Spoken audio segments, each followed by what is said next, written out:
আসসালামু আলাইকুম বন্ধুরা, আল্লাহর অশেষ রহমতে আশা করি আপনারা সকলে ভালো আছেন।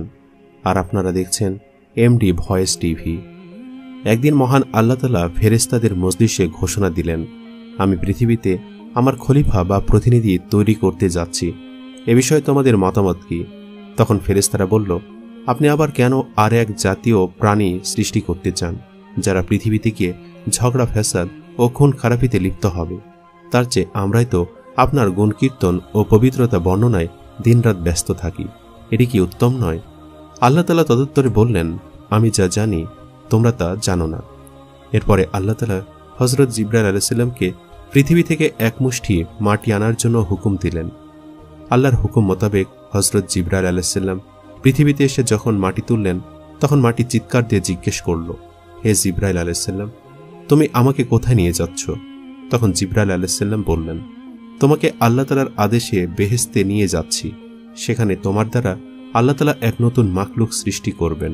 তখন মাটি বলল, তুমি আমাকে নিও না, আমাকে রেখে দাও। কারণ যে জাতি আল্লাহ সৃষ্টি করবেন তারা আবার নাফরমানি করে আল্লাহ তাআলা শাস্তি ভোগ করবে। আমি তাদের শরীরে থাকলে সে আযাব ভোগ করতে পারবো না। অতএব তুমি এ বিষয়ে আল্লাহ তাআলার নিকট আমার পক্ষ থেকে ক্ষমা প্রার্থনা করো। অতঃপর হযরত জিবরাইল আলাইহিস সালাম মাটির কথা শুনে খালি হাতে আল্লাহর দরবারে ফিরে গেলেন এবং আল্লাহর নিকট মাটির আবেদনের কথা বললেন। তখন আল্লাহ তাআলা হযরত মিকাইল আলাইহিস সালামকে পৃথিবীতে প্রেরণ করেন। তিনিও মাটির কাকুতি মিনতির কারণে খালি হাতে আল্লাহর দরবারে ফিরে গেলেন। এভাবে ইসরাফিলও ফিরে গেলেন।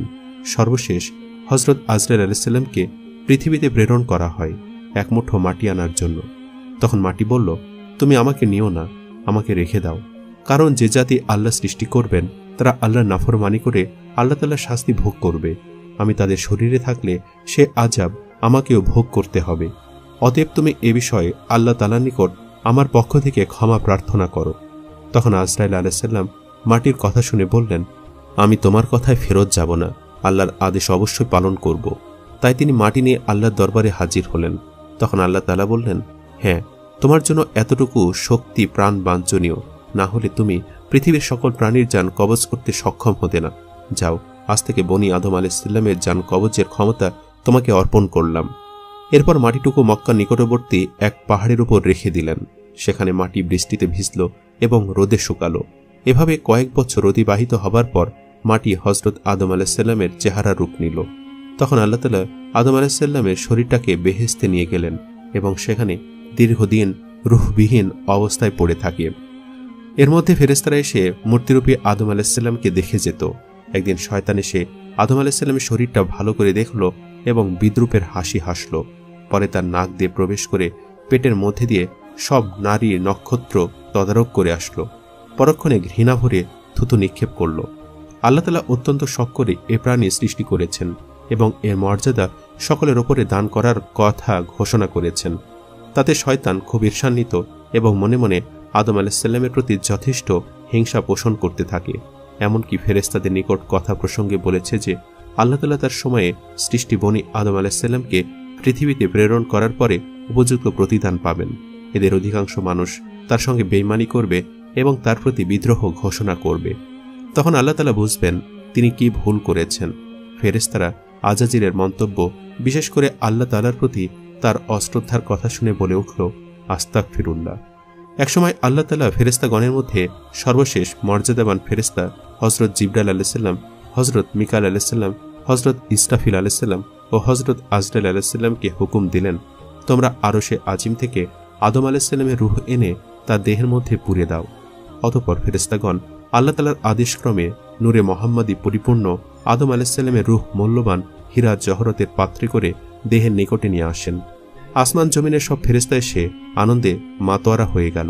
আল্লাহ তাআলার নিজস্ব এ অনুষ্ঠানে সকল ফেরেশতারা অংশগ্রহণ করল, কিন্তু আজাজিল সেখানে অনুপস্থিত ছিল।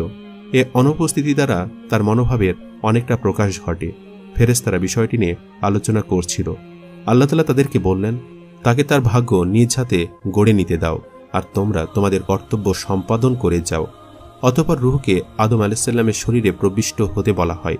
সে বলল, হে রাব্বুল আলামিন, আমি আদম আলাইহিস সালামের রূহ নূরের তৈরি আর এ শরীরটা মাটির তৈরি, তাই এর মধ্যে আমি কিভাবে থাকব? তখন আল্লাহ বললেন, নূরে মোহাম্মদের উজ্জ্বলতায় এ মাটির শরীর ও উহার রক্ত মাংস সবকিছু নূরে পরিণত হবে। এরপর আদম আলাইহিসসালামের মাথার ওপর রেখে দেওয়া হলো। তখন তার মস্তিষ্ক ও জ্ঞান বুদ্ধির বিকাশ ঘটল। অতঃপর আল্লাহ তাআলা জিব্রাইলকে বললেন, তার শরীরের সব কার্যক্রমগুলোকে বিন্যাস করে দাও। তখন জিব্রাইল আলাইহিসসালাম তার শিরা, উপশিরা, হৃৎপিণ্ড, ফুসফুস ও ধমনীর কার্যগুলো এক এক করে পরিচালনা করে দিলেন। হযরত আদম আলাইহিসসালাম তার শরীরের সব ক্রিয়া সঞ্চালিত ও অঙ্গের কার্যকারিতা পরিপূর্ণভাবে লাভ করতে পেরে সম্মুখে হাঁটার চেষ্টা করলেন। ফেরেশতারা তাকে বাধা দিলেন। তারা বললেন, তোমার শরীর এখন পর্যন্ত নরম, অতএব ক্ষণিক বিশ্রাম করো। শরীরটা ঠিক হলে যেখানে ইচ্ছা গমন করতে পারবে। কিছুক্ষণ পর হযরত আদম আলাইহিসসালাম শরীরের পরিপূর্ণতা লাভ করে প্রথমে একটি হাঁচি দিলেন এবং পাঠ করলেন আলহামদুলিল্লাহ। এটি হযরত আদম আলাইহিসসালামের জীবনের প্রথম বাক্য। আল্লাহ তাআলা এ সময় বললেন, ইয়া রাহমুকুমুল্লাহ। পরবর্তী সময় মুসলমানদের জন্য হাসির পরে আলহামদুলিল্লাহ বলা এবং শ্রোতাদের ইয়া রাহমুকুমুল্লাহ বলা সুন্নাত হিসাবে গণ্য হয়। হযরত আদম আলাইহিসসালামের জীবন লাভ করার অনুষ্ঠানে জমিন আসমানের সকল ফেরেশতারা হর্ষোৎফুল্ল মনে হাজির ছিলেন। আজাজিলকে সেখানে ডাকা হলো। হযরত আদম আলাইহিসসালাম নিজ অস্তিত্ব লাভের শুকরিয়া হিসেবে 2 রাকাত নামাজ আদায় করলেন। ফেরেশতাগণের সকলেই আদম আলাইহিসসালামের সাথে নামাজ আদায় করলেন। অতঃপর হযরত আদম আলাইহিসসালামকে আল্লাহ তাআলার আদেশক্রমে জান্নাতুল ফেরদাউসে নিয়ে যাওয়া হয়। সেখানে হযরত আদম আলাইহিসসালামকে পূর্ণ স্বাধীনভাবে চলা, থাকা ও উপভোগের অধিকার দেওয়া হলো। হযরত আদম আলাইহিসসালাম বেহেশতের অফুরন্ত নিয়ামতের মধ্য থেকে দিনরাত শুধু ইবাদত বন্দিগির মাধ্যমে কাটাতেন। বেহেশতের হুর গোলমানেরা তাকে ভ্রমণের আনন্দ গ্রহণের জন্য নতুন নতুন পথ দেখালেন। কিন্তু হযরত আদম আলাইহিসসালাম কোনো কিছুর দিকে তেমন আকৃষ্ট হলেন না, শুধু ইবাদত বন্দিগি ও নীরবে বসে সময় কাটিয়ে দিতেন। প্রাণী জগতের চিরাচরিত স্বভাব থেকে তিনি মুক্ত থাকতে পারলেন না। তিনি বেহেশতের অফুরন্ত নিয়ামতের মধ্যে থেকেও সঙ্গী সাথীর অভাব বোধ করলেন। তাই তিনি নিরাপদ জীবন যাপন করে যেতে লাগলেন। আল্লাহ তাআলা এ বিষয়ে অবগত ছিলেন। তাই একদিন তিনি জিবরাইল আলাইহিসসালামকে আদম আলাইহিসসালামের নিকট প্রেরণ করলেন। জিবরাইল আলাইহিসসালাম আদম আলাইহিসসালামের কাছে গিয়ে জিজ্ঞেস করলেন, ভাই আদম, বেহেশতে আপনার কি রকম লাগছে? উত্তরে আদম আলাইহিসসালাম বললেন, সবই ভালো লাগে। চতুর্দিকে তৃপ্তিকর পরিবেশ, হুল গেলমানের পরিচর্যা প্রশংসাযোগ্য। তবুও প্রাণে যেন কিসের এক অভাব অনুভব করছি, যা আমি আপনাকে বুঝিয়ে বলতে পারবো না। আপনি আল্লাহ তাআলার নিকট থেকে জেনে নেবেন এটা কিসের অভাব অনুভব করছি। তখন জিবরাইল আলাইহিসসালাম বললেন, হ্যাঁ, আমি আপনার এই অভাবের খবর জানি। আল্লাহ তাআলা আমাকে এই অভাব পূরণ করে দিবার পদ্ধতি বলে দিয়েছেন। আমি শীঘ্রই সে ব্যবস্থা গ্রহণ করছি। এ বলে জিবরাইল আলাইহিসসালাম সেদিনের মতো চলে গেলেন। পরের দিন ফজরের পূর্বে জিবরাইল আলাইহিসসালাম আল্লাহ তাআলার নির্দেশক্রমে হযরত আদম আলাইহিসসালামের ঘুমন্ত অবস্থায় তার নিকটে এসে বিনা অস্ত্রোপচারে কুদরতি কায়দায় তার বাম পাজরের একখানি হাড় বের করে নিলেন। অতঃপর উহার উপর রক্ত, মাংস ও চামড়ার আবরণ দিয়ে সজোরে ফুঁক দিলেন। অমনি এক অপরূপ নারী আকৃতিতে পরিণত হল। অতঃপর তিনি দ্বিতীয়বার তার মুখে ফুঁক দিলেন। অমনি তার রূহ শরীরে প্রবিষ্ট হল। তৃতীয়বার তিনি যখন আরেকটি ফুঁক দিলেন, তখন সে নারী উঠে বসলেন এবং নিজের মুখে পর্দা দিয়ে লজ্জার অনুভূতি প্রকাশ করলেন। এ সময় জিবরাইল আলাইহিসসালাম হযরত আদম আলাইহিসসালামকে ঘুম থেকে জাগ্রত করলেন। হযরত আদম আলাইহিসসালাম জাগ্রত হয়ে সম্মুখে অপরূপ সুন্দরী চন্দ্রের ন্যায় উজ্জ্বল এক যুবতীকে দেখে তন্ময় হয়ে সেদিকে তাকিয়ে থাকলেন। তখন হযরত জিবরাইল আলাইহিসসালাম বললেন, ইনি হলেন আপনার জীবন সঙ্গিনী বিবি হাওয়া। হযরত আদম আলাইহিসসালাম তার জীবন সঙ্গিনীর সুসংবাদ শুনে অত্যন্ত আনন্দিত হলেন। তার প্রাণের যে অতৃপ্তি ছিল তা যেন নিমিষে দূরীভূত হল। হৃদয়ের মাঝে অপরন্ত প্রেমের বানটিকে উন্নত তরঙ্গের ন্যায় চতুর্দিকে আশ্রে পড়তে লাগল। কি যে তৃপ্তি, কি যে আনন্দ, কি যে মায়া তখন তার অন্তরে বিরাজ করছিল, তার বর্ণনা দেওয়া কারো পক্ষে কোনোদিন সম্ভব নয়। কথিত আছে, পৃথিবীতে আল্লাহ তাআলা কয়েকজন নারীকে অপরূপ সৌন্দর্য দান করেছিলেন। তাদের মধ্যে বিবি হাওয়ার সৌন্দর্য ছিল অন্যতম। হযরত আদম আলাইহিসসালাম দীর্ঘ সময় বিবি হাওয়ার পানে তাকিয়ে থেকে তার নিকটবর্তী হওয়ার উদ্দেশ্যে সম্মুখে অগ্রসর হলেন। তখন জিবরাইল আলাইহিসসালাম বাধা দিয়ে বললেন, তাকে বিবাহ বন্ধনে আবদ্ধ করার পূর্বে তার নিকটবর্তী হওয়া আপনার জন্য জায়েজ নেই। অতএব প্রথমে আল্লাহর দরবারে বিবাহের জন্য আবেদন করুন। অতঃপর হযরত আদম আলাইহিসসালাম জিবরাইলের শেখানো পদ্ধতিতে হাওয়াকে বিবাহ করার জন্য আল্লাহর দরবারে আরজ করলেন। আল্লাহ তাআলা হযরত আদম আলাইহিসসালামের আবেদনের পরিপ্রেক্ষিতে আদম হাওয়ার বিবাহের মঞ্চ ঠিক করার জন্য ফেরেশতাগণকে হুকুম দিলেন। ফেরেশতাগণ অত্যন্ত আনন্দ সহকারে স্বর্ণ, রৌপ্য হীরা জহরত ও মণিমুক্তা দ্বারা এক বিরাট মঞ্চ তৈরি করলেন। এই মঞ্চটি তৈরি করা হল বেহেশতের মধ্যকার সবচেয়ে আরামের জায়গায়। তুষা নামক ছায়াদানকারী এক বিশাল বৃক্ষের নিচে সকল ফেরেশতাগণকে দাওয়াত দেওয়া হল এ বিবাহ মজলিসে। আল্লাহ তাআলা আরশ থেকে এ মঞ্চ পর্যন্ত সব পর্দা উঠিয়ে দিলেন, যাতে সব ফেরেশতা ও আদম হাওয়া যেন বেহেশতের মধ্যকার সবচেয়ে অধিক তৃপ্তিকর জিনিস আল্লাহ তাআলা দিদার লাভ করে অশেষ আনন্দ উপভোগ করতে পারেন। অতঃপর আল্লাহ তাআলা স্বয়ং সংক্ষিপ্ত খুতবা দান বিবাহের কার্য সমাধা করে দিলেন। বিবাহের খুতবায় আল্লাহ তাআলা যে কথাগুলো উচ্চারণ করেছেন তা সব প্রশংসা একমাত্র আল্লাহ তাআলার, গৌরব ও অহংকার তার ভূষণ। নবী ও রাসূলগণ তার প্রেরিত বান্দা, তাদেরকে মানুষের মুক্তির দূত হিসাবে প্রেরণ করা হয়েছে। হযরত মুহাম্মদ সাল্লাল্লাহু আলাইহি ওয়াসাল্লাম তার একান্ত বন্ধু ও সর্বশ্রেষ্ঠ রাসূল। আল্লাহ তাআলা সবকিছু সৃষ্টি করেছেন, সবাইকে শেষ পর্যন্ত তার কাছে ফিরে যেতে হবে। ফেরেশতাগণ তার আজ্ঞাবহ।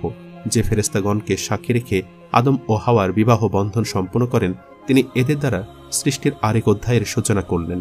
এ বিবাহের মোহরানা হবে দুরুদ ও তাসবিহ। আল্লাহ ছাড়া কেউ উপাস্য নেই, তিনি এক, তার কোনো শরীক নেই। অতঃপর আদম আলাইহিস সালামকে বলা হলো, হে আদম, তুমি ও তোমার বিবি বেহেশতে পরম আনন্দে বসবাস করো, সেখানের ফলমূল ভক্ষণ করো, কিন্তু নির্দিষ্ট ওই গাছটির কাছে যেও না। যদি যাও তবে তা হবে অন্যায় ও পাপের অন্তর্ভুক্ত কাজ। অতএব তোমরা সাবধান থেকো, শয়তান তোমাদের পরম শত্রু। তোমাদের ওপর আল্লাহর বরকত ও রহমত নাজিল হোক। হযরত আদম ও হাওয়া বিবাহ অনুষ্ঠানের পরে পাঠ করলেন, হে মহান প্রভু, আমরা তোমার গুণগান করে জীবন কাটাতে চাই। তুমি মহান, তুমি ছাড়া আমাদের আর কোনো উপাস্য নেই। তোমার সাহায্য ছাড়া কারো রক্ষার পথ নেই। তুমি আমাদেরকে তোমার রহমতের ছায়া দান করো, আমিন। বিবাহের পরে হযরত আদম আলাইহিস সালাম বিবি হাওয়াকে স্পর্শ করার জন্য যখন অগ্রসর হলেন, তখন তাকে বাধা দেওয়া হলো এবং বলা হলো, প্রথমে বিবির মোহরানা আদায় করো এবং তারপরে তাকে স্পর্শ করো। তখন হযরত আদম আলাইহিস সালাম বললেন, হে খোদা, আমি কি দিয়ে এ মোহরানা আদায় করব? তখন তাকে বলে দেওয়া হলো, তুমি শেষ নবী মুহাম্মদ সাল্লাল্লাহু আলাইহি ওয়াসাল্লামের উপর অন্তত 10 বার দরুদ শরীফ পাঠ করো, তাহলে তোমার পক্ষ থেকে মোহরানা আদায় হয়ে যাবে। তখন আদম আলাইহিস সালাম 10 বার দরুদ শরীফ পাঠ করলেন এবং নবী মুহাম্মদ সাল্লাল্লাহু আলাইহি ওয়াসাল্লামের কালেমা পাঠ করে তার দ্বীন গ্রহণ করলেন। মানব জাতির মধ্যে সর্বপ্রথম হযরত আদম আলাইহিস সালাম নবী মুহাম্মদ সাল্লাল্লাহু আলাইহি ওয়াসাল্লামের উপর ঈমান আনেন এবং তার উম্মতের অন্তর্ভুক্ত হন। সূত্র কুরআনের শ্রেষ্ঠ কাহিনী।